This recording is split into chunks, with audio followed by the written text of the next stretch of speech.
Olá a todos, vamos em nome do Senhor Jesus iniciar o estudo da introdução e do primeiro tópico da lição 13. O tema de hoje é Testando os Profetas. Vamos ao texto para memorizar que diz, Oséias capítulo 12, versículo 13. Mas o Senhor, por meio de um profeta, fez subir a Israel do Egito, e por um profeta foi ele guardado.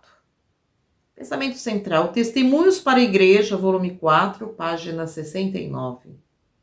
A pregação é uma pequena parte da obra de salvação de almas. O Espírito de Deus convence os pecadores acerca da verdade e os coloca nos braços da Igreja. Os ministros até podem fazer sua parte, mas nunca conseguirão realizar a obra que a Igreja deveria fazer. Primeiro tópico, perseguição e sacrifício. Perguntar o que os verdadeiros profetas devem suportar e por quê. Tiago 5,10 diz, meus irmãos, tomai por exemplo de aflição e paciência. Um verdadeiro profeta vai ter aflição por amor a Cristo. Terá paciência também. E os profetas que falaram em nome do Senhor. E em 1 Reis, capítulo 18, versículos 17 e 18 ainda diz, e sucedeu que vendo Acabe a Elias, disse-lhe, Acabe, és tu perturbador de Israel? Acabe falou para Elias, para o profeta de Deus, olha, tu és o perturbador de Israel. Agora, olha só, então disse ele, aí Elias responde, o profeta de Deus responde para o rei, olha só, eu não tenho perturbado Israel, mas tu é a casa de teu pai, porque deixaste os mandamentos do Senhor e os seguistes os Balaíns. Então aqui é um exemplo de um profeta que foi perseguido por Jezabel, a rainha, a esposa de Acabe, por Acabe. E Acabe estava em pecado, abandonou os mandamentos de Deus, e ele acusou o profeta de Deus de ser o perturbador, enquanto ele que estava perturbando, que era o perturbador. Então, o profeta, ele traz luz, traz conhecimento, leva as almas a Cristo. E a Bíblia diz que a luz aborrece as trevas. Muitos que estão em trevas, em vez de se arrependerem, sair das trevas e vir para a luz, ficam mais irados ainda. Como Acabe ficou irado. Ele estava em pecado e acusou o profeta de Deus, e acusou Elias. Muitos fazem isso hoje também. Então, os verdadeiros profetas suportarão perseguições, afrontas, falsos testemunhos. E aqui na nota fala de Isaías. O rei Manassés mandou serrar Isaías ao meio. Ele foi morto. Olha o que o profeta de Deus suportou. E morreu fiel. E morreu salvo. Estará no céu. E sabemos que Manassés, depois da morte de Isaías, também se arrependeu. E foi salvo. E lá no céu, Manassés e Isaías irão se encontrar. Então o profeta de Deus deve sofrer perseguições por amor a Cristo. E se preciso for, dar a sua vida por amor a Cristo. Nós sabemos da história de Elias, em relação a Acabe. Em dado momento, Deus levou Elias ao céu numa carruagem. Agora, Isaías foi morto. Está aguardando a ressurreição. Então, o profeta deve suportar o que for preciso por amor a Cristo, para poder levar a mensagem. Vamos ver aqui. Vamos ver o pensamento inspirado que diz, Isaías, a quem o Senhor permitiu contemplar cenas maravilhosas, Isaías teve muitas visões, mas ele foi cerrado em pedaços, porque reprovou fielmente os pecados da nação judaica. Os profetas que vieram cuidar da vinha do Senhor enfrentaram, de fato, espancamentos e mortes. apóstolo Paulo, ele foi dado como morto. Ele foi espancado, que olharam e falaram, não, ele está morto. Jogaram ele fora da cidade, como se ele estivesse morto. Foram apedrejados, serrados, tentados, mortos a fio de espada. Andaram vestidos de pele de ovelhas e de cabras, desamparados, aflitos e maltratados. Então eles sofreram por amor a Cristo. Homens dos quais o mundo não era digno, eles receberam um tratamento cruel e o banimento do mundo.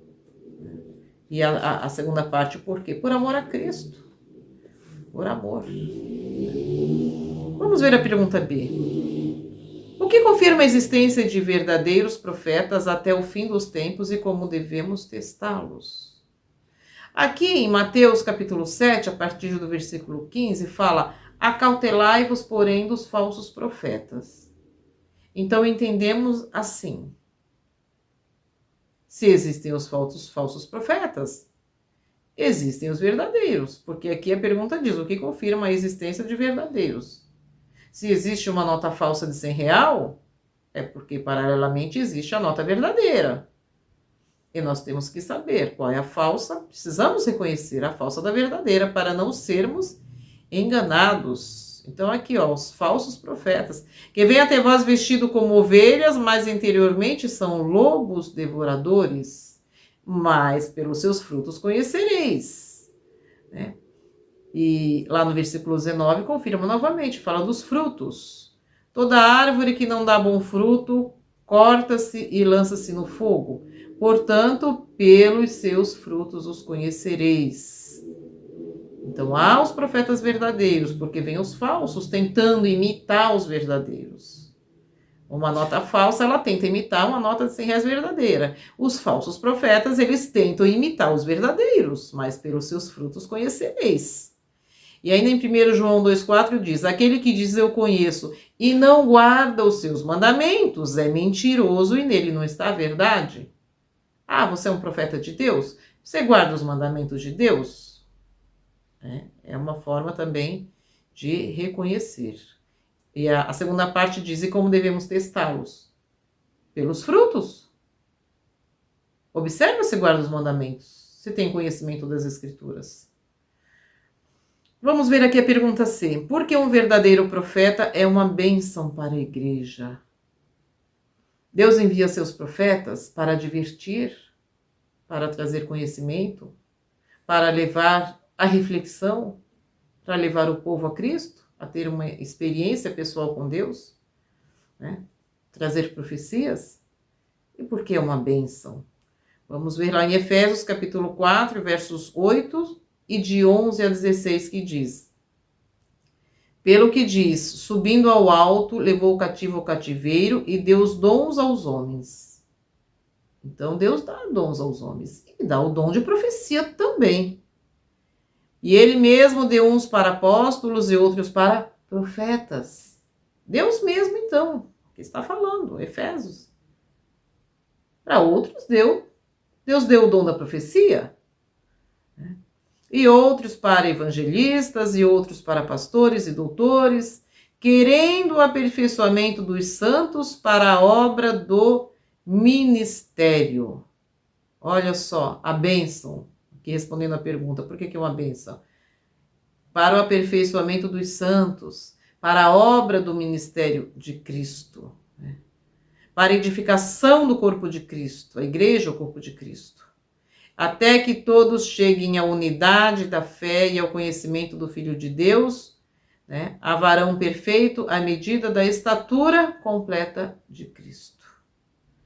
Versículo 14 diz: para que não sejamos mais meninos inconstantes, levados em roda por todo vento de doutrina, pelo engano dos homens, que com astúcia enganam fraudulosamente. Antes, seguindo a verdade em caridade, cresçamos em tudo naquele que é o cabeça, Cristo, pela qual todo o corpo, bem ajustado e ligado pelo auxílio de todas as juntas, segundo a justa operação de cada parte, faz o aumento do corpo para a sua edificação em amor. A igreja é o corpo de Cristo. Precisamos todos estar unidos. Então, a bênção, a pergunta diz, o verdadeiro profeta é uma bênção para a igreja, porque mantém a unidade da fé, mantém os irmãos unidos, mantém os membros do corpo unidos. Então, Deus dá esse dom. Pensamento inspirado, Testemunho para a Igreja, volume 5, página 47 e 48, ainda diz: como resultado natural, a união dos crentes com Cristo levará à união de uns para com os outros. Se cada membro do corpo, se cada irmão estiver unido com Cristo, estarão unidos uns com os outros.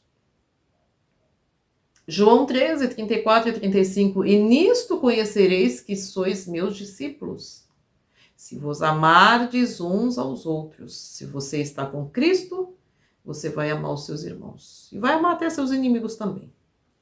É somente pela união pessoal com Cristo, união pessoal, uma experiência com Cristo, pela comunhão diária e constante com Ele, que podemos produzir os frutos do Espírito Santo. Então, o profeta é uma bênção, porque ajuda a igreja neste sentido que comentamos. E no livro Santificação, página 85, tem uma frase que diz: a união é o resultado certo da perfeição cristã. Se você está em Cristo, a sua igreja será unida. Você procurar unir-se com seus irmãos, com os membros da igreja, e não desunir. E não fechar igrejas, fechar portas que Deus abriu, você tentar fechar. Ou causar desunião, dissensão, sentimento faccioso, porque isso já teve no céu com Lúcifer, a inveja, a cobiça, e querendo a usurpação do trono de Deus. Então, a união demonstra que estamos com Cristo. E os profetas nos ajudam nesse sentido, a manter a unidade da fé, os verdadeiros profetas. Que o Espírito Santo possa permanecer com todos, para que possamos entender qual seja boa, agradável e perfeita a vontade de Deus, através de seu Filho, em Cristo Jesus. Bons estudos da lição a todos. Amém.